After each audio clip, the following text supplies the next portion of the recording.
Welcome back to the League of Augsburg channel.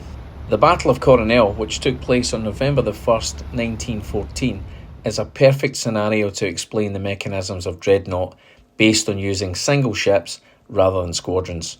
A new version of the rules to cover individual ships will be available soon. This action took place off the Chilean coast just before nightfall and pits the crack German Kreuzergeschwader against the Royal Navy's motley Pacific West Coast Squadron. The German crews are first-rate and the British second-rate. It was an imbalanced battle, but nonetheless exciting for that. The British have 4 ships under Rear Admiral Christopher Craddock: the large but obsolete armoured cruiser Good Hope, the Monmouth, the light cruiser Glasgow, and the armed merchantman Otranto. The Germans, under Vice Admiral Maximilian von Spee, have the large and powerful armoured cruisers Scharnhorst and Gneisenau, plus 3 older light cruisers Leipzig, Nuremberg and Dresden. The latter 2 are detached and may not even make it into the action. The rules are Dreadnought, recut for use with individual ships rather than the normal multi-ship divisions. The models are 1/4800 scale from Art Royal Miniatures Falklands campaign sets. The table is 4x4 feet or 120 by 120 centimetres. In the pre-game roll-off for superior tactical ability, the Germans win. This gives von Spee a permanent +1 on initiative roll-offs at the beginning of each turn. Turn 1. The Germans have the initiative.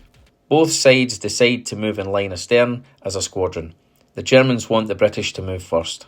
Before movement comes spotting and signalling. Good Hope attempts to spot Leipzig. With a second-rate crew, she uses a D8 and scores 8. Her scouting modifier is 0, as is her communication modifier. There is a -1 modifier for peering into the gloom of the eastern horizon, and a further -1 for extreme range, which is 16,000 yards.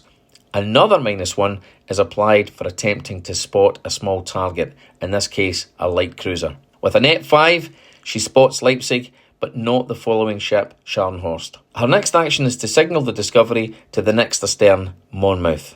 Good Hope can now speed up, and the squadron will follow. Although Good Hope can move at 5 inches, in order to keep her squadron line together, she must move at the maximum speed of the slowest ship, which is 4 inches.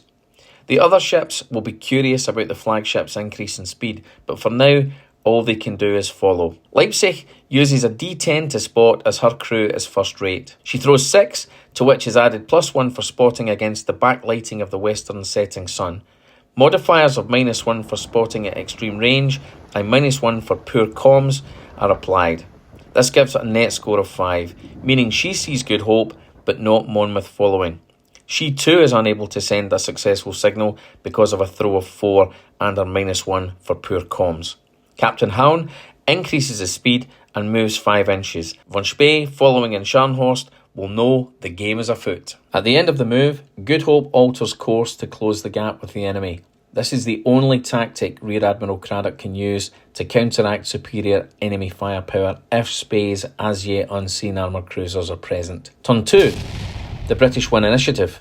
Craddock attempts to spot Scharnhorst, but with a modified score of 1, this is unsuccessful.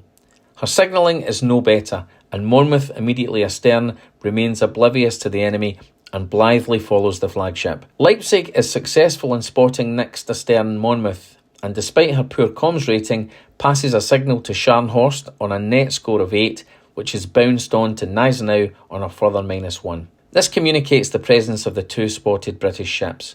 The Germans are moving faster, but their line is not yet ahead of the enemy.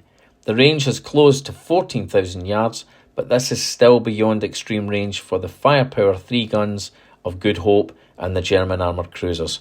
Craddock maintains course to shorten the range. Turn 3. The British win initiative.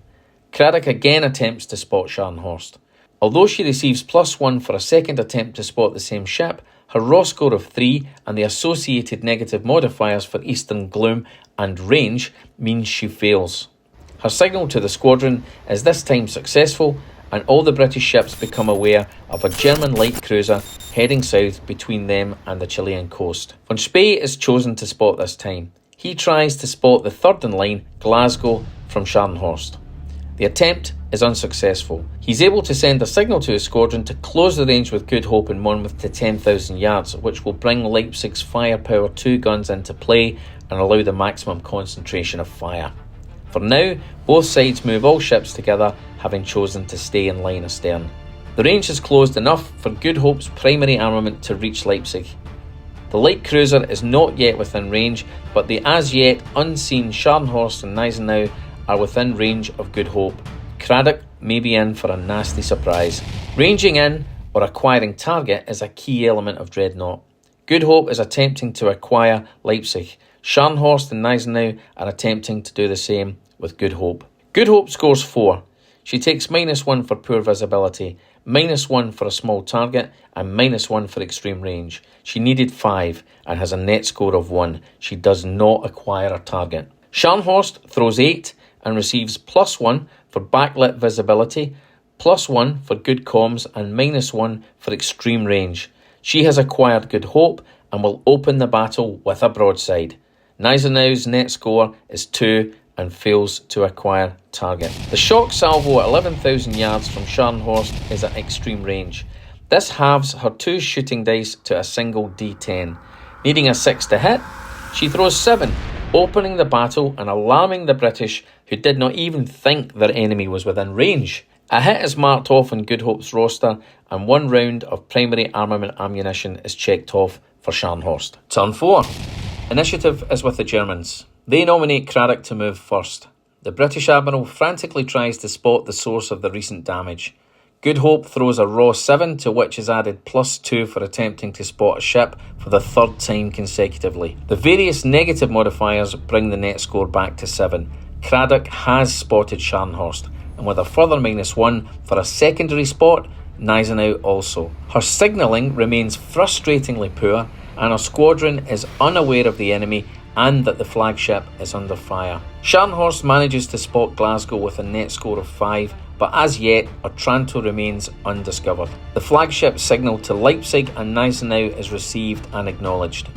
Both lines have altered course to due south and run parallel at roughly 6,500 yards. At acquisition, Leipzig ranges in successfully on Good Hope. Gneisenau switches target to Monmouth but fails to acquire, and Good Hope, the only British ship aware of the enemy, switches target to Scharnhorst. Scharnhorst's guns remain trained on Craddock's flagship. Good Hope throws a 3. She adds a massive +4 because she is attempting to acquire a target which is already inflicting damage upon her. She receives -1 for poor visibility and -1 for being British with inferior range-finding optics. This is just enough to acquire a target with a primary armament. As the range has reduced significantly, both flagships also attempt to acquire a target with secondary armament. Both are successful. In the exchange, Scharnhorst scores 2 hits, 1 each with primary and secondary guns. Good Hope hits back once with her 9.2-inch guns. Leipzig scores a single hit on Good Hope. The British flagship has now taken a total of 4 hits in a period of around 12 minutes. Turn 5.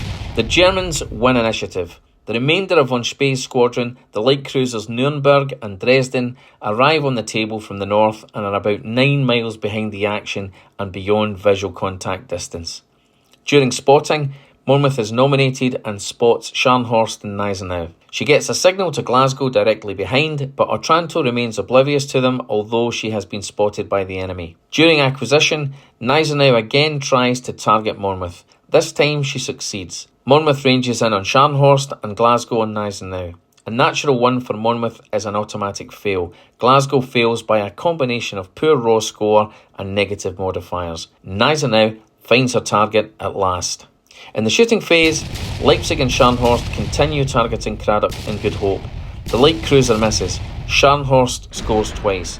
Good Hope hits back with a single hit on von Spee. Gneisenau scored 2 hits upon Monmouth. Some ships are within torpedo range, and this golden chance must be grabbed by the scruff. Good Hope fires her portside tube at Scharnhorst and hits her with a score of 7, 5 required to hit. The damage throw is the worst possible outcome for von Spee. 4 strength points lost and a catastrophic damage check despite the unreliability of British torpedoes. Well done, Good Hope. The damage check causes a temporary communications breakdown, confusing Scharnhorst's gunnery officers and cutting shooting effectiveness by half in the next game turn. A morale check is also mandatory. Scharnhorst's starboard torpedo misses target with a score of 1, but Leipzig's strikes Good Hope with a raw score of 10. She inflicts 2 damage points and moves Good Hope to the next level of degradation, moderate damage. This reduces top speed and weapon effectiveness. Gneisenau also misses Monmouth with a raw score of 1. Turn 6. The Germans win initiative. The British move first. Good Hope's loss of top speed does not yet affect the British, who are moving at the speed of the slowest ship, Otranto. Her top speed equals Good Hope's current capability. In the spotting phase, Otranto finally makes visual contact with the enemy.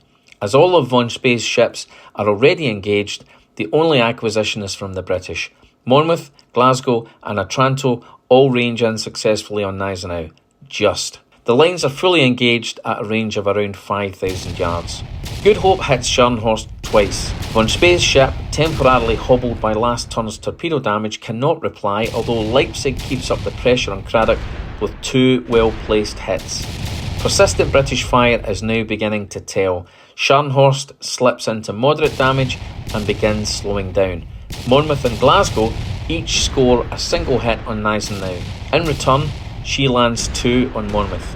Torpedoes from Monmouth and Glasgow both run wide of Gneisenau, a precious opportunity lost for the British. Turn 7. The Germans win initiative. Distance and speed are maintained by the battle lines. The trailing light cruisers are actually falling further behind and beyond visual contact as they're moving slower than the action to the south. During shooting, Good Hope again escapes any damage from Scharnhorst, although 2 hits from the plucky Leipzig chip away at her durability. She avoided slipping to heavy damage and maintained current speed. To boost morale, she hits her aggressor twice. Gneisenau hits Monmouth 3 times, just failing the 4 hits necessary for a catastrophic damage check. The German ship receives a single hit. Turn 8. The Germans win initiative. During shooting, Good Hope is hit 4 times, which in her degraded state is enough to cause a catastrophic damage check. This indicates huge loss of life amongst her crew and the halving in effectiveness of her already depleted firepower for the rest of the battle. Her own return fire is weakening and she scores no hits from 4 shooting dice. Her compulsory morale check scores a raw 6, but cumulative negative modifiers drop her to a net 4, which prevents her getting any closer to the enemy until forced to check again. Her speed has now dropped further, and if she remains at the head of the line, she will slow the British down. Monmouth trades even with the much bigger Gneisenau. Both score 2 hits. The smaller British ships score no hits. By the end of turn 8, the British are looking ragged. What next? Turn 9. The Germans again win initiative. Craddock makes a signal to Monmouth that Good Hope must drop out and turn east. The line should maintain course at full speed and fight on. At the spotting step, Nuremberg attempts to spot Otranto, but the range is too great and she fails. The British formation is broken and they must now activate by ship, meaning the Germans also do so. Monmouth sweeps past Good Hope, making a course adjustment to avoid collision. This takes her even closer to the enemy. Leipzig and Scharnhorst, although now ahead of the British, maintain the fire upon Good Hope, which is still visible. Gneisenau is engaged in an imbalanced duel with the other 3 British ships. During the shooting phase, Otranto lands her first and only hit of the battle on Gneisenau. Cumulative damage has reduced her speed to that of Scharnhorst. Monmouth is hit twice, pushing her into heavy damage and slowing her down further. Good Hope is hit 4 times, causing another catastrophic damage check, reducing her speed further and pushing her into critical damage.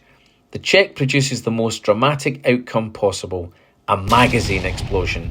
Good Hope is blown apart and lost with all hands, including Rear Admiral Craddock. This forces a squadron check on the British for having lost their flag officer. The score is 1. The British are compelled to withdraw.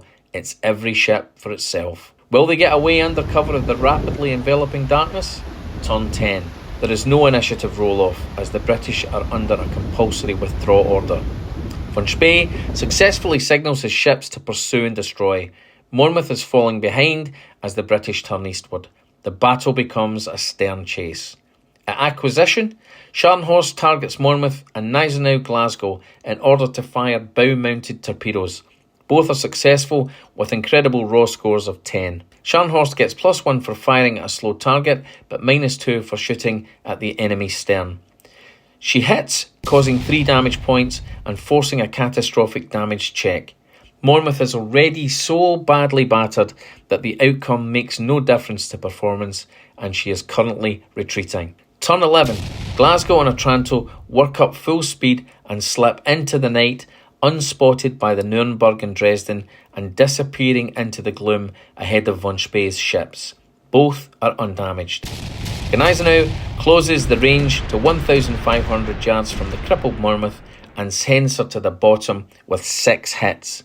The Battle of Coronel is over. The game result is almost identical to history. If you've enjoyed this video, please like it and subscribe to the channel. See you next time.